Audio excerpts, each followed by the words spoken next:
J'ai un souvenir qui me restera gravé à vie. Quand mes filles sont nées, le premier papier officiel que nous avons reçu, avant même leur acte de naissance, est leur Steuernummer, en français, leur numéro d'imposition.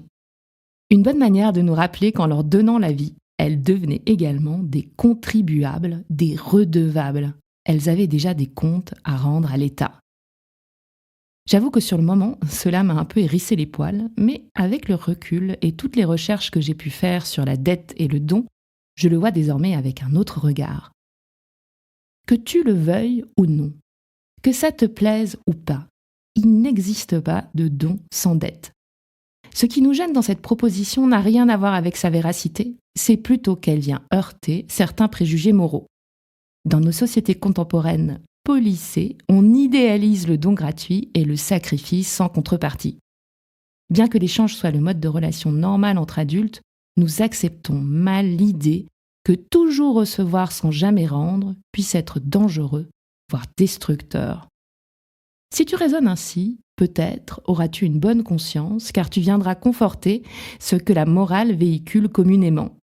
Mais dans les faits, c'est un leurre. Réfléchis.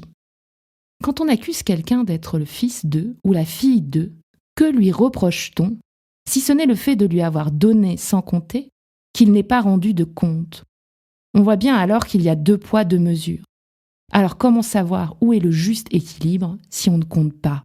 Dans ce second épisode de notre mini-série consacrée à la dette, nous allons explorer pourquoi le don engendre inévitablement la dette et comment cette dynamique influence notre comportement social, éthique et même notre bien-être personnel. Nous aborderons les travaux de recherche en ethnologie, en sociologie, en psychologie et répondrons à des questions fondamentales sur notre manière de gérer ces échanges implicites qui tissent les liens de notre humanité. Alors reste avec moi, car les nuances de cette relation sont vastes et profondes. Parfois, ce sera peut-être dérangeant. Mais n'oublie pas, nous pensons le monde en fonction de ce que nous connaissons et pour tenter d'appréhender la complexité de celui-ci ainsi que celle de nos relations, il faut sortir de ta grotte, chausser différentes lunettes pour nourrir tes connaissances de points de vue divers et variés afin d'éviter les raccourcis et les biais qui ne font que du bien à ton ego et à ton petit confort. Nous ne déchiffrons pas de carte pour exhumer un trésor et un X n'a jamais marqué son emplacement. La route est longue, mais l'aventure est au bout. Vous savez combien de temps je l'ai cherché? J'ai un trésor. Nous sommes tous confrontés à une énigme personnelle, un code secret à déchiffrer pour trouver notre alignement. Trop souvent, nous suivons des chemins tout tracés sans nous questionner. Moi aussi, j'ai longtemps parcouru mon propre labyrinthe avant de trouver mon code. Je suis Hélène Cunet, ex-archéologue, ancienne marketeuse et aujourd'hui coach business. Avec la déchiffreuse, je te partage les clés pour naviguer sereinement dans cette quête unique en t'évitant impasses et solutions préfabriquées. Découvre des ressources, exercices, cas concrets et témoignages, expérimente et provoque ton déclic libérateur.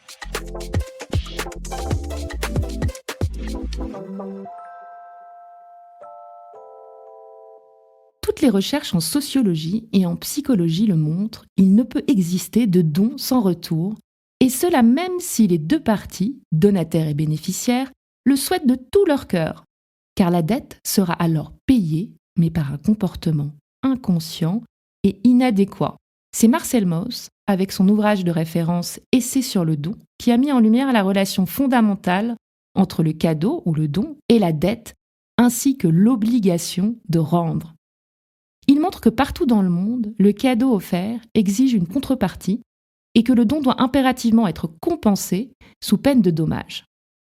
Cette coutume est connue sous le nom de potlatch. Ça signifie donner en chinook, une langue amérindienne, car c'est dans une de ces ethnies du nord-ouest de l'Amérique que ce phénomène a été observé en premier. Dans sa forme classique, le potlatch consiste en une distribution cérémonielle très généreuse de richesses. Plus précisément, il s'agit d'une fête grandiose au cours de laquelle un chef de village, par exemple, va offrir ostensiblement une certaine quantité de biens précieux, le plus souvent à un rival, souvent un autre chef, en vue de le défier. Il s'agit donc d'un échange compétitif dans lequel les adversaires s'engagent dans une lutte de rivalité. Mais à la différence d'un combat classique qui se déroulerait avec des armes, les adversaires se battent ici à coups de cadeaux, à coups de dons et de contre-dons. Le potlatch repose sur l'idée générale selon laquelle celui qui donne est supérieur à celui qui reçoit. Plus on donne, et donc plus on manifeste ainsi de mépris pour la richesse, plus on acquiert du prestige. En donnant son avoir, on acquiert de l'être. En offrant, on prend l'ascendant sur celui qui reçoit. En donnant, on va donc dominer, posséder en quelque sorte son rival. Dans ces cérémonies, Marcel Mauss distingue 3 obligations indissociables: donner, recevoir et rendre. Dans un premier temps, il faut donner pour montrer sa supériorité. Sinon, cela montre une incapacité à diriger le groupe ou tout simplement son infériorité. Dans un second temps, celui qui reçoit est obligé moralement d'accepter ce don, sinon il reconnaît de fait son infériorité. Enfin, dans un troisième temps, celui qui a reçu doit faire un contre-don. Il est obligé de répondre au défi qui a été lancé. Le potlatch est basé sur la réciprocité différée et le principe est toujours de surpasser son rival en générosité. Le cadeau rendu doit être encore plus beau que le cadeau reçu. Le processus s'arrête lorsque la réciprocité ne peut plus être soutenue, conférant pouvoir et prestige au dernier donateur capable de surpasser son adversaire. Comme tu le vois, les dons et contre-dons ne sont donc pas destinés à l'enrichissement, mais ils permettent de renforcer les liens communautaires tout en démontrant la capacité du chef à soutenir sa communauté et ainsi solidifier son statut social et son influence. Alors à ce stade, tu te demandes peut-être quel est le rapport avec le fonctionnement de notre société et ton fonctionnement à toi. Ces traditions, au début associées uniquement aux tribus primitives, ont finalement pu être observées partout dans le monde. En effet, bien souvent, c'est dans les sociétés lointaines que les chercheurs découvrent les principes qui régissent ces organisations sociales et se rendent compte qu'ils sont très semblables aux nôtres. L'obligation de remboursement n'est pas folklorique, mais au contraire, elle est universelle et puis sa racine dans le désir de cohésion sociale. Chez nous, quand tu y réfléchis, l'obligation de rendre un équivalent pour tout présent fait partie du social. Avec une différence, ce code est plutôt dissimulé que manifeste. Par exemple, nous rivalisons dans nos cadeaux de Noël ou d'anniversaire. Nous emmenons des fleurs ou une bouteille de vin quand nous sommes invités à dîner. Nous nous sentons ensuite redevables et nous devons rendre cette invitation. Et que dire des mariages, baptêmes, pots de départ et tutti quanti. On se sent obligé de donner pour remercier, montrer son bonheur, afficher sa réussite, témoigner de son engagement et de son amour aux yeux du monde. Et quand on nous a donné, on se doit de rendre.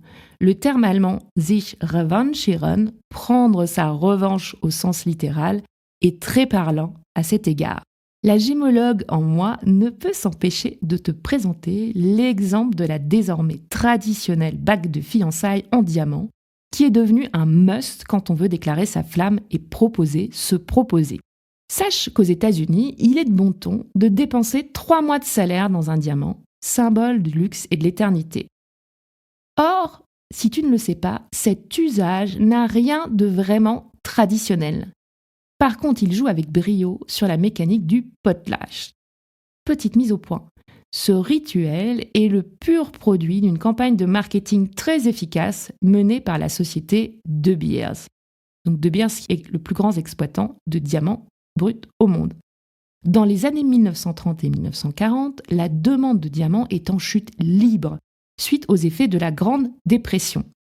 Pour revitaliser le marché, De Beers a l'idée de proposer des diamants plus petits et plus abordables. Parce que c'est vrai qu'avant, c'était un bien de luxe réservé aux plus riches.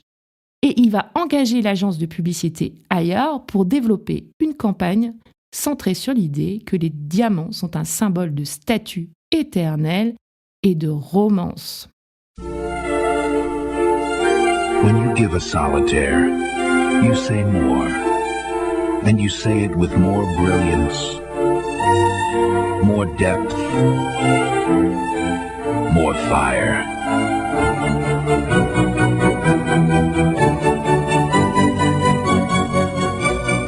The diamond solitaire. A diamond is forever.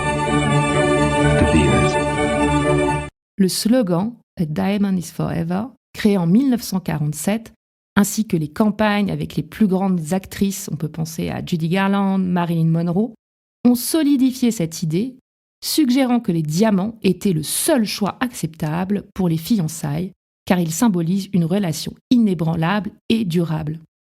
Initialement, la suggestion était de dépenser 1 mois de salaire.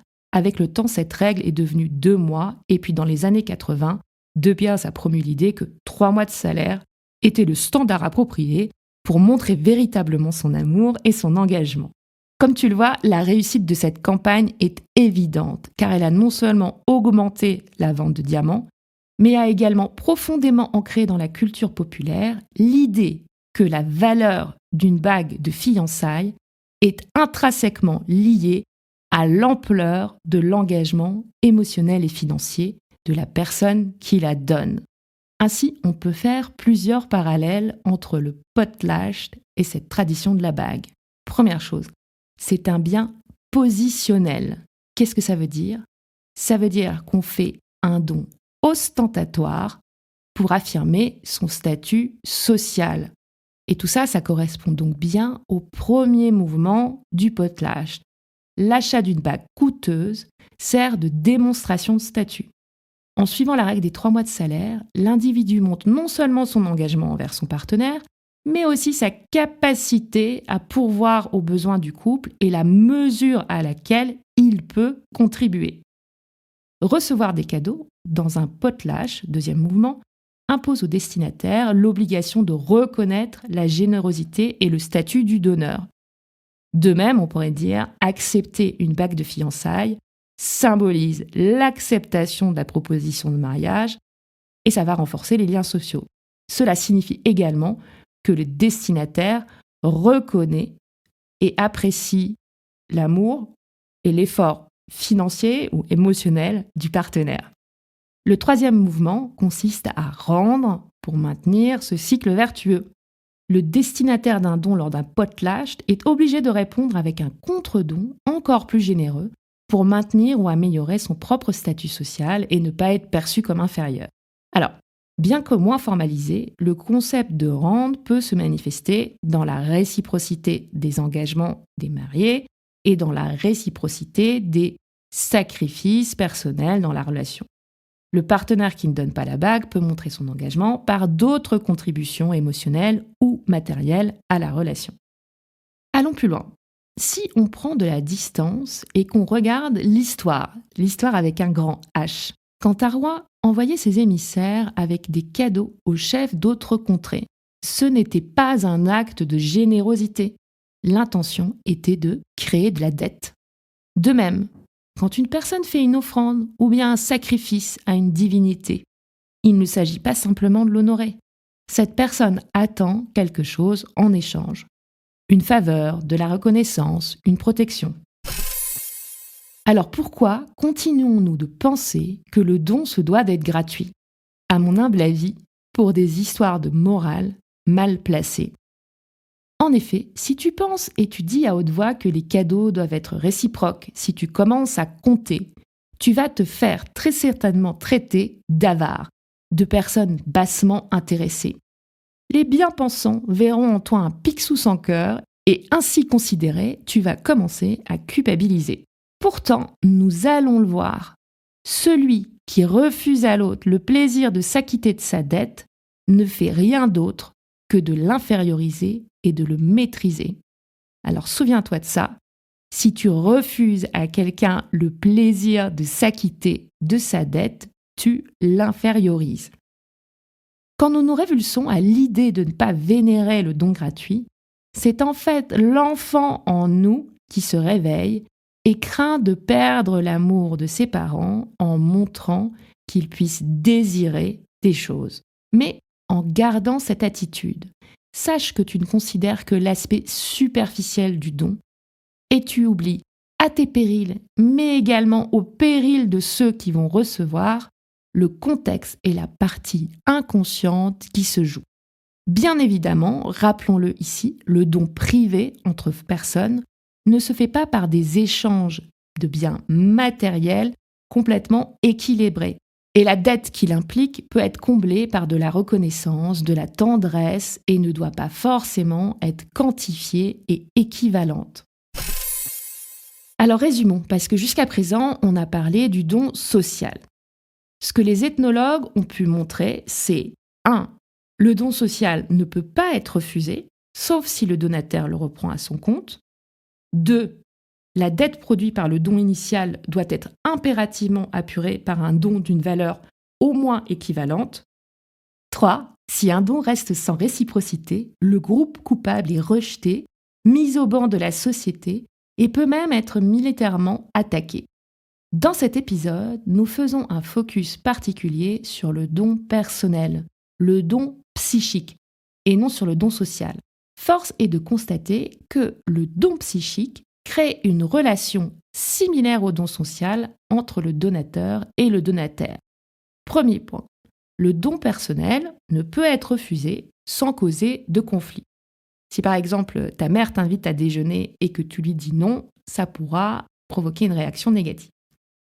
Deuxièmement, toute dette doit être apurée avec l'importante différence que la valeur de la dette personnelle est toujours d'ordre psychique, même s'il s'agit de biens matériels. Sa valeur ne peut être estimée que par le couple donataire-donateur, puisqu'il n'existe pas de valeur pour le remboursement de ces dons. Donc ça, c'est par exemple tes parents qui vont payer tes études, même si c'est de l'argent, toi, tu vas te sentir redevable. Et ce que tu vas devoir, ça ne va pas être forcément l'équivalent de l'argent, mais ça va être la gratitude, le fait de devoir réussir tes études, etc., etc. Troisième chose, le don resté sans réciprocité entraîne bien un châtiment. Mais contrairement à ce qu'on pourrait penser, c'est plus souvent celui qui l'a reçu qui se l'applique à lui-même. Et donc ça, par exemple, c'est la fameuse culpabilité. Selon le paradigme du don tel qu'il est formalisé par les travaux de Mauss, que nous le voulions ou non, nous inscrivons notre existence dans une logique d'alliance, dans une logique de don et contre-don, de dette et de créance. C'est à travers ces relations que se forme et se déforme l'identité et la valeur des sujets. En ce sens, nous sommes toutes et tous des enfants du don, non seulement en raison du don de vie qui nous a fait naître, mais également de manière continue au regard de la place que nous occupons. Et cette place, elle varie selon les contextes relationnels, selon notre parcours biographique, et nous évoluons tous à travers le cycle du donner, recevoir, rendre de manière continue. Ce parcours, en tant que parcours d'individuation, suppose donc que l'on puisse s'inscrire dans des espaces de dons et de dette mutuelle, que chacun à sa mesure puisse non seulement donner, mais aussi accepter d'être endetté. C'est ainsi qu'on grandit, c'est ainsi qu'on devient adulte. Mais que se passe-t-il lorsque le cycle du don est bloqué, interrompu, contrarié, voire brisé ou renversé? Lorsque l'un des partenaires ne veut ou ne peut donner, ou pas assez, ou trop, ou pire encore, lorsqu'au lieu de donner, il prend, de façon prédatrice, ce qu'il estime son dû.